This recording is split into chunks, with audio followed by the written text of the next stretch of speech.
CCTV கேமராவை பொறுத்தமட்டில் உங்களுடைய ஆட்சியில், அதாவது எதிர்க்கட்சித் தலைவர் ஆட்சியில் இருந்த 4 ஆண்டுகளில் 747 காவல் நிலையங்கள் மட்டுமே வைக்கப்பட்டது.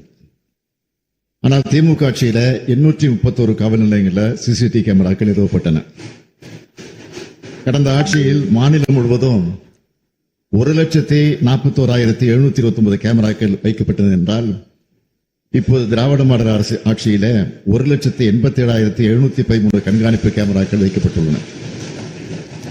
இது மட்டுமன்றி கண்காணிப்பு கேமராக்களின் ஸ்டோரேஜ் கெப்பாசிட்டி அதிகரிப்பது, பழுதடைந்த கேமராக்களை மாற்றுவது உள்ளிட்ட பல்வேறு பராமரிப்பு பணிகளுக்காக 45,55 லட்சம் ரூபாய் அளவில் பணிகள் மேற்கொள்ளப்பட்டுள்ளது. மொத்தத்தில் கண்காணிப்பு கேமராக்களை வைத்திருக்கிறோம் என்று கணக்கு காட்டும் முயற்சி அதிமுக ஆட்சி காலத்தில் நடைபெற்றது.